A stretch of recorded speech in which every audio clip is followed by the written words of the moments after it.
नमस्कार प्रणाम ढेर सारा स्वागत बा संपूर्ण श्रोता के जी श्रोता रुआ अभी सुन रहल बानी रेडियो सानवी 96.4 मेगाहर्ट्ज पर कार्यक्रम चौकस और कार्यक्रम के संगे बानी हम कार्यक्रम प्रस्तुता श्याम सराफ। हमनी कार्यक्रम में अपन भाषा बोली साहित्य संस्कृति गीत गौनई लगायत के विभिन्न विषय पर चर्चा परिचर्चा करनी सन। ओमे रहल समस्या कइल जा सके वाला समाधान लगायत के विषय में चौकस बतकही करनी सन। और आज जे हमनी संगे अतिथि बानी उहाँ के संपूर्ण भोजपुरिया जमात के ऊर्जा के स्रोत हैं भाषाविद वरिष्ठ साहित्यकार संपूर्ण भोजपुरिया जमात के ऊर्जा के स्रोत आदरणीय गोपाल ठाकुर जी आइले वहाँ कार्यक्रम में स्वागत कइला। स्वागत बा सर वहाँ कार्यक्रम में। जी जी धन्यवाद। कम सुना रहल बा व्यवस्था मिलावल जाओ। जी हमके पूरा प्रयास हो रहल बा रुआ से संपर्क निमन होको। अब सबसे पहले तो भोजपुरी भाषा के व्याकरण में विदावारिधि अर्थात पीएचडी कैला खातिर हमने के व्यक्तिगत के ओर से और रेडियो सानवी की ओर से रुआ के ढेर सारा बधाई सहित शुभकामना बा सर। जी जी बहुत बहुत धन्यवाद। सभी अपन लोग के शुभकामना के नतीजा है, अपन लोग के साथ के नतीजा है। जी अब ई महामारी में अपन भाषा साहित्य ला कौन हिसाब से अभी काम हो रहा बा सर? सबसे पहले तो ई महामारी के समय में अपना भाषा के जोड़ के कम से कम आधा दर्जन से ज्यादा गीत एक कोरोना से लेके राज्य के व्यवस्था से लेके विश्व से जोड़ के लिखनी गौनी ओकरा बाद में मतलब अपने के फेसबुक लगायत मतलब अपने के यूट्यूब चैनल पर रखनी बहुत बहुत जगह से सराहल भी गईल जे जहाँ रही सुरक्षित रही ई कोरोना से बच के रही ओकरा खातिर जौन मतलब WHO जौन कहलक वो सब चीज के भी गीत के माध्यम से रखनी। एगो ई बात भइल सचेतना मूलक। दोसर बात भइल कि यही अवसर में हालांकि थोड़ा सा देर तो भइल बाकी यही कोरोना के कहर के समय लॉकडाउन में तो यहाँ काठमांडू में बंद हो गए नहीं। यहाँ काठमांडू में बंद भइला के बाद ये पीएचडी के जो बाकी काम रहे वो काम भी संपन्न भइल। यह बीतल आषाढ़ के 22 गते के हमर अथी ओकरा कहल जाला भाई भाई या प्रस्तुतिकरण या ओकरा के डिफेंस भी कहल जाला। अपना मतलब थीसिस अपन मतलब शोध पत्र के बचाव के कार्यक्रम रहल। वही दिन लोग घोषणा कर देनी गुरुजी लोग रिसर्च कमेटी के लोग। ओकरा बाद बसे अपने के बीतल आषाढ़ 31 गते के वो लोग के तरफ से औपचारिक रूप में प्रोविजनल सर्टिफिकेट मिल चुकल। तो अभी भोजपुरी खातिर वो एगो कामे है वो काम के लागल तरनी है बहुत दिन पहले से बाकी अभी ओकर अंजाम देहल गई। यह सब कुछ कइल जा रहा बा। जी अब भोजपुरी भाषा साहित्य संस्कृति से लगावे वाला जे संपूर्ण बानी कहीं ना कहीं अभी भी अपन भाषा साहित्य संस्कृति के जौन मिठास बा एक जौन सामान्य जानकारी बा ओकरा से अनभिज्ञ बानी ओ लोग खातिर कुछ संक्षिप्त में चर्चा परिचर्चा हो जाए। अब ये तरह तब भोजपुरी के दिन भर रात भर भी चर्चा कइल जाए 10 दिन 5 दिन 20 दिन चर्चा कइल जाए तब वो ना हो रही।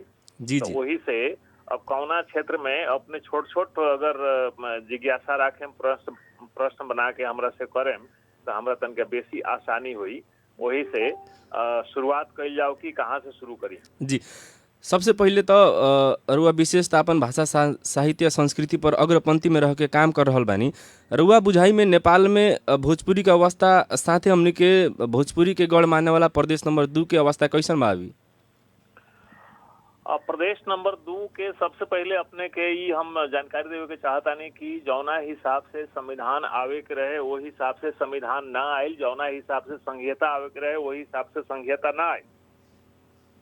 समग्र मधेश एक प्रदेश के पक्ष में हमनी का रनी कोशिश कैनी। वो कोशिश में बहुत कारण सब रहल जेकरा चलते हमनी के मतलब तो अभी जौन बा भोजपुरी सबसे पहले अभी के संघीय व्यवस्था में 2 नंबर 3 नंबर 4 नंबर और 5 नंबर ये 4 गो प्रदेश में विभक्त हो गईल बा। वही से खाली 2 नंबर के ही भोजपुरी कहल उतना मुनासिब ना हुई। बहुसंख्यक लोग तो 2 नंबर में बा बाकी 3 नंबर 4 नंबर और 5 नंबर में भी भोजपुरी भाषी लोग के संख्या अच्छा बा, उपस्थिति अच्छा बा। नंबर 1 नंबर 2 प्रदेश नंबर 2 के जौन अभी सरकार बा उ सरकार थोड़ा सा भिन्न बा।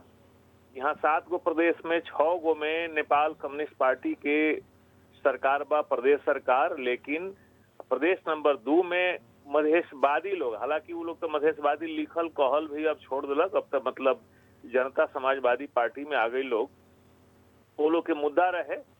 तो 2 नंबर प्रदेश में भोजपुरी भाषी के अत्यधिक संख्या बा, तो वहाँ 2 गो अतिवाद से बहुभाषिकता लागू नहीं हो सकत।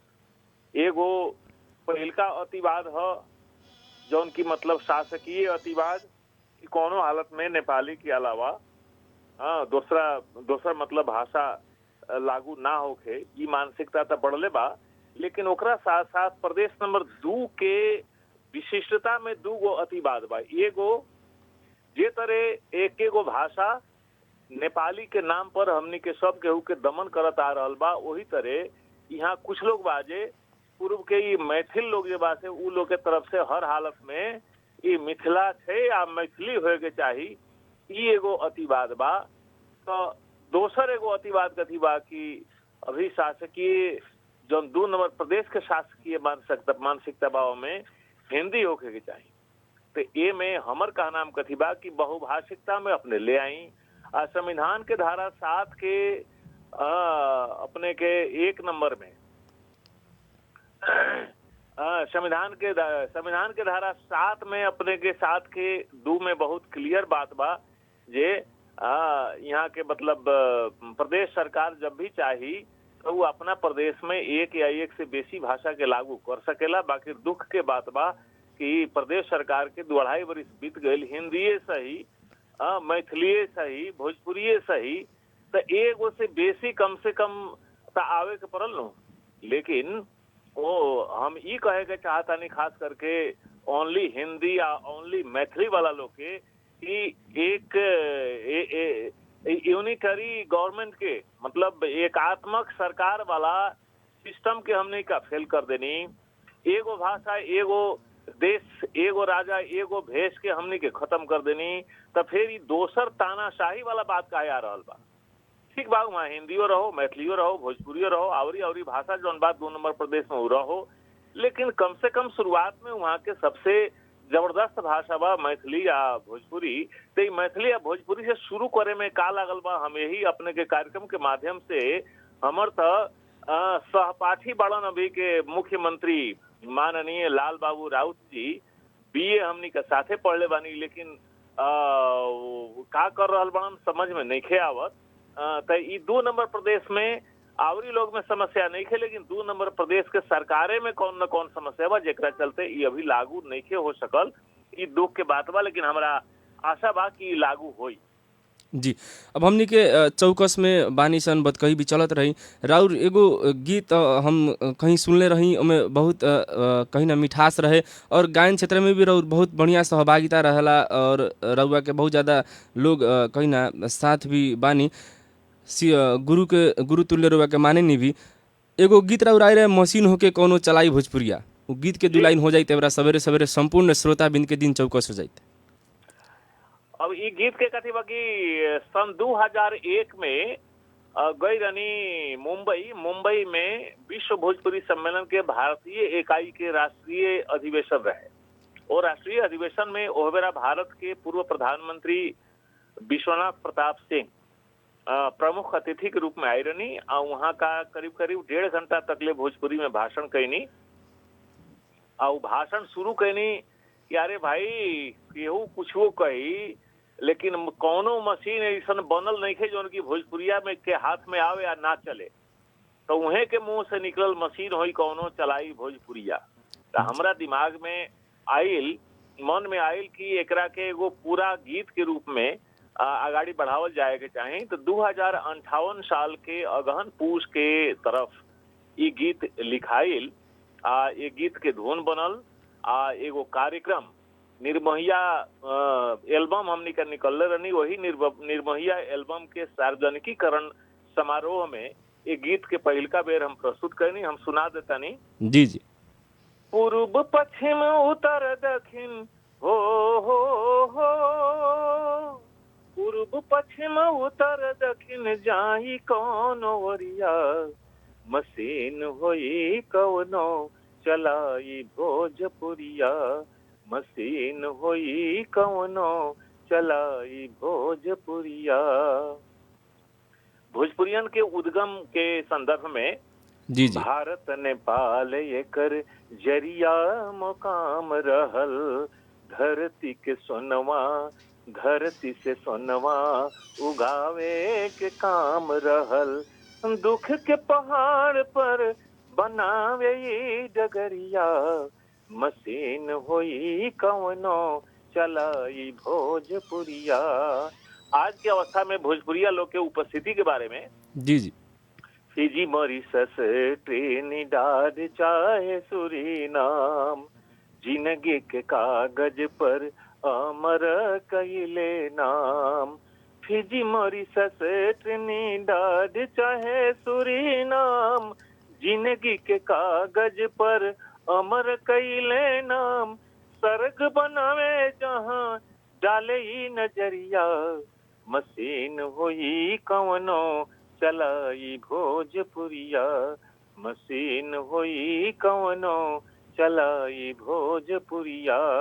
तो भोजपुरिया लोग करेला काथी काथी, कहाँ से कहाँ तक ले भोजपुरिया पहुंचल बाटे काम के क्षेत्र में।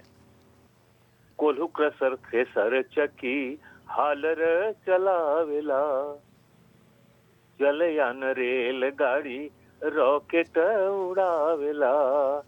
कोल्हू क्रसर से लेकर के रॉकेट यान तक उड़ावे वाला में भोजपुरिया लोग बा। जी जी खोजे नया दुनिया के, खोजे नया दुनिया के नए का डगरिया, मशीन होई कवनो चलाई भोजपुरिया, मशीन होई कवनो चलाई भोजपुरिया।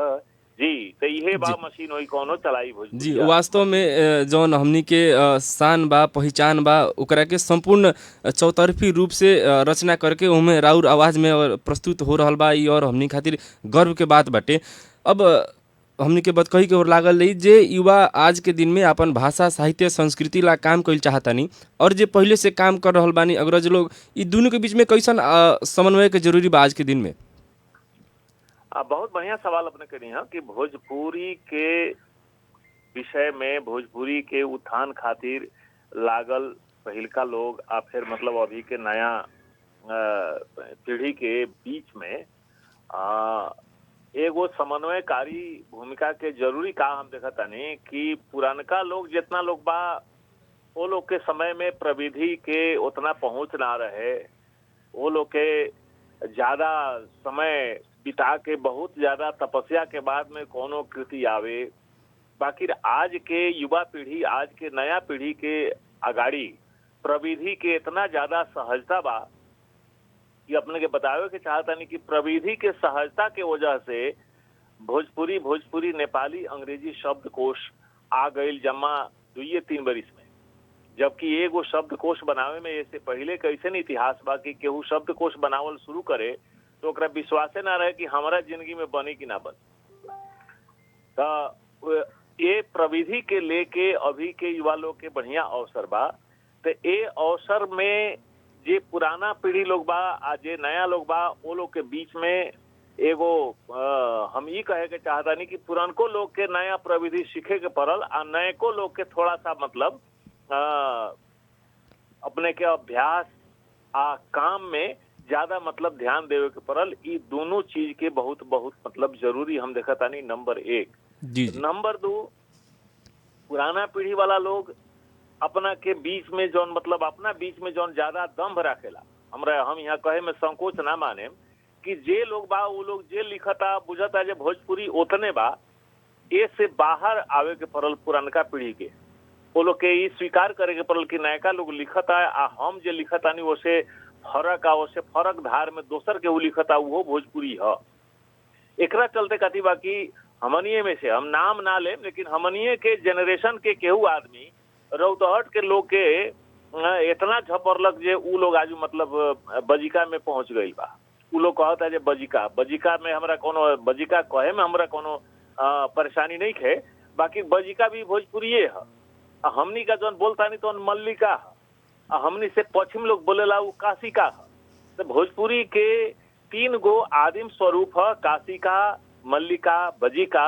तब बजिका हमनी के हाथ से निकल रहा बा।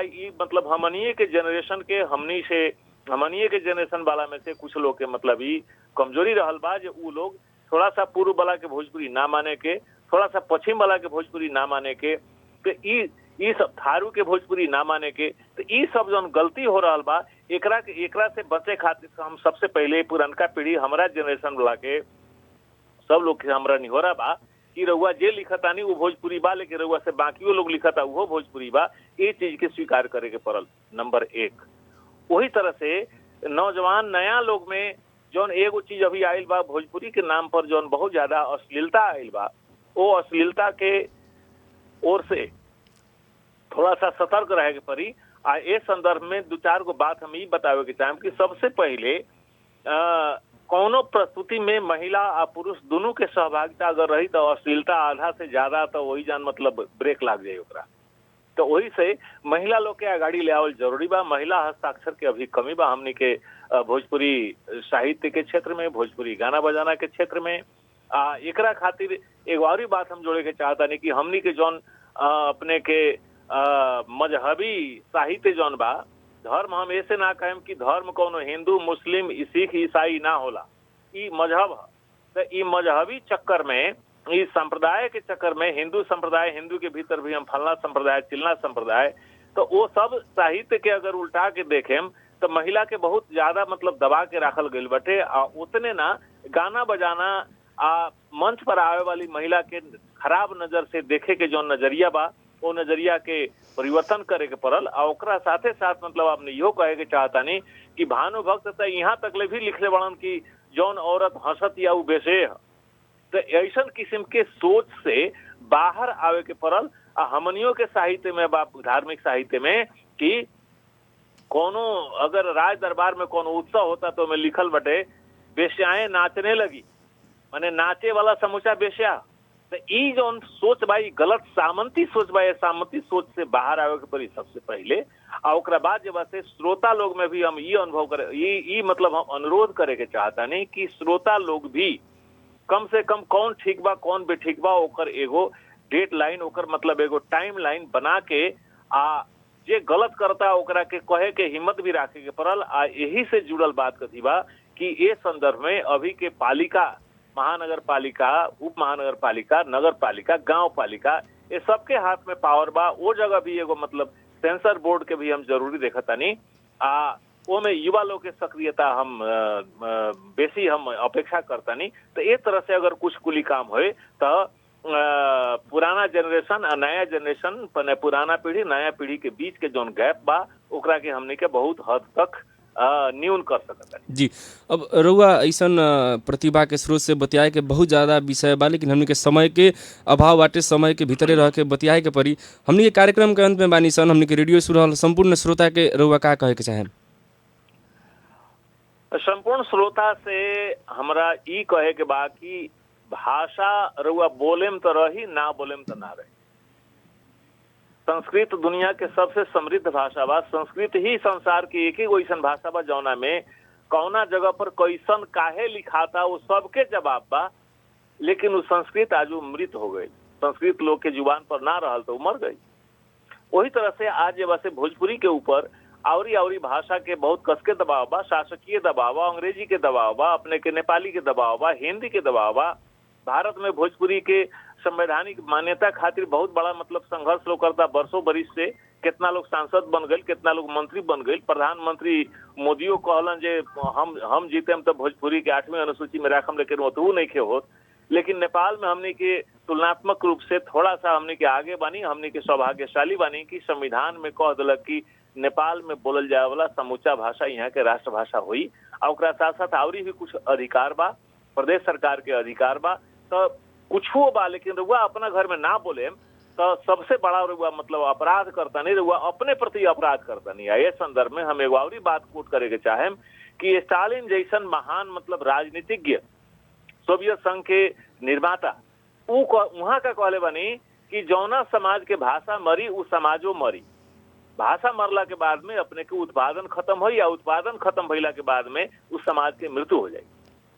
तो आज से 30-40 वर्ष पहले अपना के यहाँ से हमनी के पहाड़ों के खियावत रहनी, आ भारतों में धान चावल मतलब समूचा अनाज भेजत रहनी, तो वो समय में हमनी के भाषा जिंदा रहे। आ जब हमनी के भाषा धीरे धीरे मरे के शुरू कैलक, तो आज देखें कि मधेश के लोग भी कहाँ जाता, 50 डिग्री के सेल्सियस में जाके केहू कुछ करता, केहू कुछ करता, कहाँ बा। आ अपना के यहाँ की जमीन सारा बंजर हो गई, उत्पादन बहुत कम हो गई। तो उत्पादन छोड़ दी तो समाज कहाँ से रही। तो वही से वो समाज के बचावे खातिर, अपन अस्तित्व बचावे खातिर भी भाषा बहुत ही जरूरी बा। तो हम समूचा श्रोता लोग से ही अनुरोध करें कि अपन भाषा बोली, आ स्कूल में अपन भाषा पढ़वावे के कोशिश करी। अभी संविधान में बा, नगर पालिका गाँव पालिका के अधिकार बा। आ गाँव पालिका नगर पालिका प्रदेश सरकार से भी हम अनुरोध करे के चाहता कि सरकारी कामकाज में भोजपुरी के प्रयोग करी, स्कूल में प्रयोग करी, आ भाषा अपने बोलें।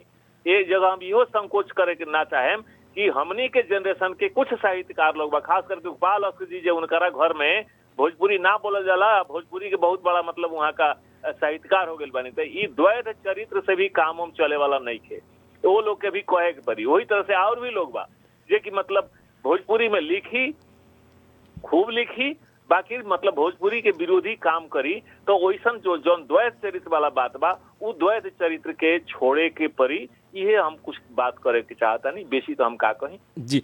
इतना भोरे भोरे अपन अमूल्य समय देनी अपन भोजपुरिया समाज जमात ला, ओकरा खातिर हम व्यक्तिगत के ओर से, हमने के रेडियो सानवी के ओर से ढेर सारा धन्यवाद। सही सुप्रभात बाटे सर। जी जी, धन्यवाद धन्यवाद जी। श्रोता, हमने के साथे रहनी है भोजपुरी के ऊर्जा के स्रोत आदरणीय गोपाल ठाकुर जी, जे हमनी के अपन समाज में रहल विभिन्न विषय वस्तु पर काम कर रहल बानी। फिर भी नया अतिथि के संगे रुआ सभन के माज में उपस्थित होकर बाचा करत, आज के खातिर प्राविधिक रूप से सहयोग करत सत्येंद्र जी के धन्यवाद। हम श्याम सराफ के दिया गया। सुनत रही रेडियो सानवी 96.4 मेगाहर्ट्ज। सचेत रही, सुरक्षित रही, चौकस रही। सुप्रभात।